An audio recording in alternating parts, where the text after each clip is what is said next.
from the creator of the award-winning Remarkable Results radio podcast. Now listen to a slice of wisdom, a concept, a sentiment, a theory, and maybe even a rant from one of your industry colleagues. For the record. Hi there, and welcome to For the Record, episode 27. Carm Capriato here, and in just a few seconds, Andy Bizub makes a strong case for being the dealer alternative. It's great to have you involved in the aftermarket's best educational ecosystem of continual learning. Hey, thanks for being in our perpetual orbit. I want to welcome FlexCheck Auto Digital Vehicle Inspections as a sponsor. Are you struggling to increase your ARO? FlexCheck Auto Digital Vehicle Inspection software may be the answer you're looking for. This simple, fully customizable system is designed to operate on any Android device. It improves technician efficiency in the bays, service writer efficiency at the counter, and increases average repair order. FlexCheck Auto is the most transparent way to do business. Go to flexcheckauto.com to learn more. Hey, don't forget, if you're not listening mobile, you sure can. You can use many podcast listening subscription services, or go to your app store and type in Remarkable Results Radio and download our own app and have every episode at the ready as you move around. Now, listen to a strong opinion from Andy Bizub. He is passionate about taking a strong stand on being the dealer alternative. He gives examples and reasons to stand strong in this position. The views and opinions expressed are those of my guest and do not necessarily reflect the views and opinions of the author, sponsors, associates, or affiliates of LSTN Media, LLC. Find Andy's talking points and links to his previous episodes at remarkableresults.biz/F027. Now, Andy Bizub, For the Record. Hi, this is Andy Bizub from Midwest Performance Cars on For the Record. I'm very honored to be invited to do this by Carm. I've appeared with him several times and always learn something, always enjoy being on his show. So my rant today is this perception, which I call a misperception, that the new car dealer knows these cars better than the independent. And that is a huge perception out there. It's one that we work to break with our customers, our new customers, every day. And we almost always break it because the new car dealer is one of our biggest sources of new customers.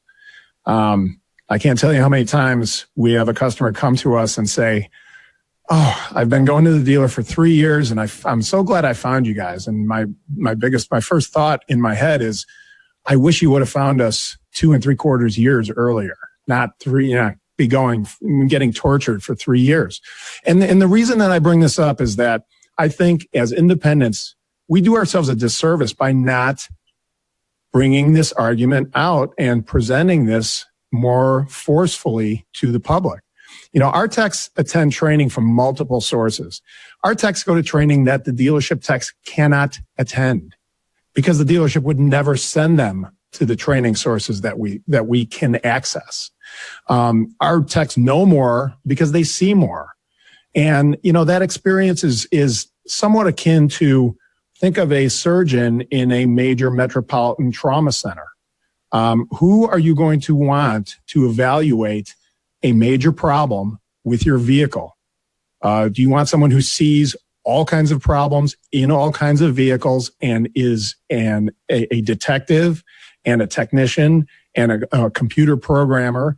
Or do you want someone who sees one line of vehicles, that's all they see, and usually when that vehicle gets a little bit too old, they basically tell the customer, we don't work on that anymore. I'll tell you, actually, we have in my bay right now a car from an employee of the local Audi dealership that they cannot fix his car.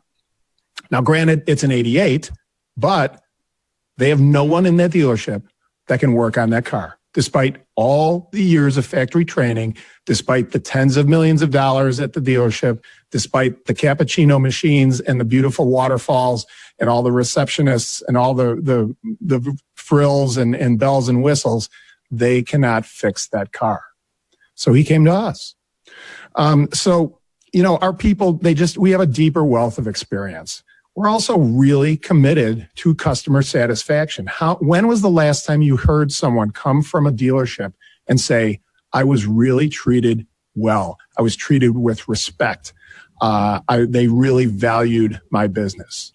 I have owned over 20 cars in my lifetime, and I probably bought 10 of them new. I can think of 2 dealerships that I had a positive experience, both with purchasing the car and with service. So we need to spread that great story of it throughout, of the independent repair industry throughout the customer base.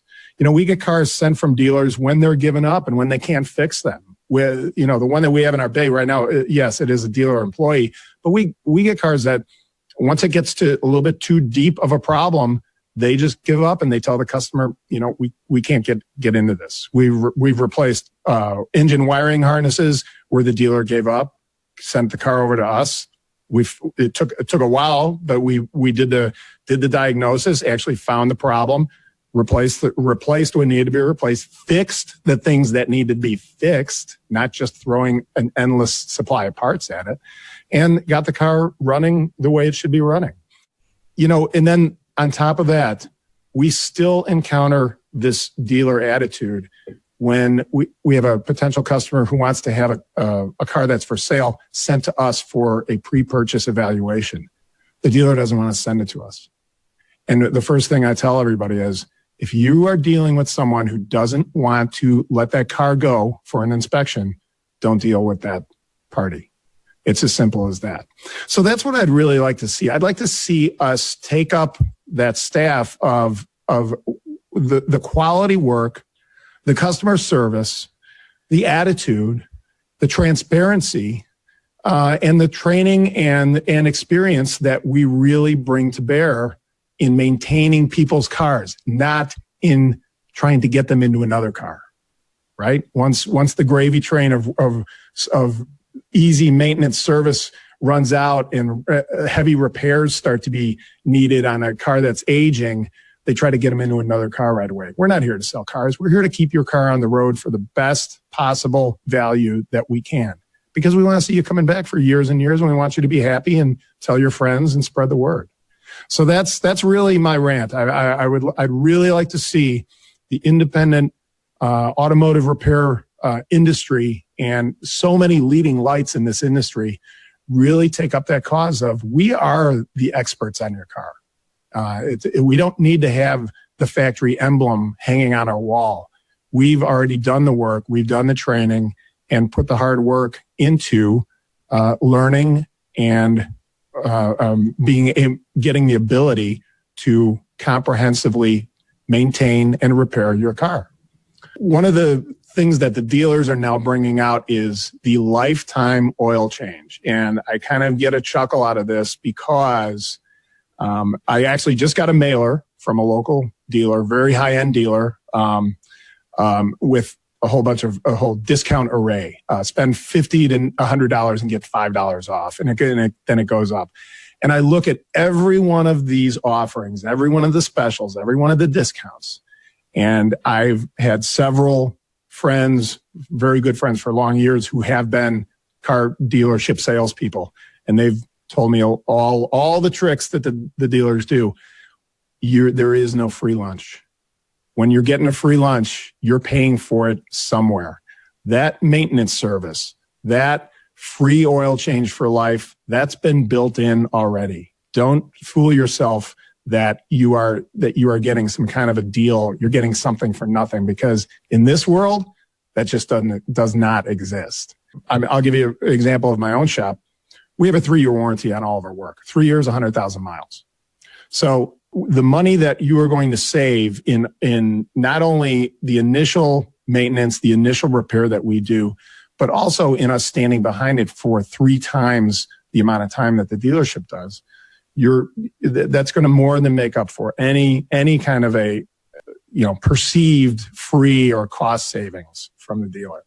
And another thing, I always like to see when a customer comes in and they have a repair or maintenance or repair list that the dealership has recommended, if they can actually show me a printed estimate or a printed invoice from that dealer, because I can break it down and tell them exactly where all the excess spending is going, the spending that's not needed. That's one of the things that we do. When we see a car for the first time, we basically do a triage operation. What's the very required things that need to be done? What are the things that you're looking at 6 months down the road? What are the things that you just don't have to worry about right now? They might come up later on, but right now they're not an issue. And that way we can really fit maintenance and repair into any car owner's budget. So that's really what I'm looking at. What I'm trying to get across today is to the independents. Let's stand up for all the hard work, for all the knowledge, for all the hours, for all the care that we put into the customer experience. And I'd like to see us take up that argument a little stronger than we have in the past. So that's my rant for the day. Again, I'd like to say thanks a lot to Carm for having me on. This is Andy Bizub coming to you from Chicago, Midwest Performance Cars. Thanks.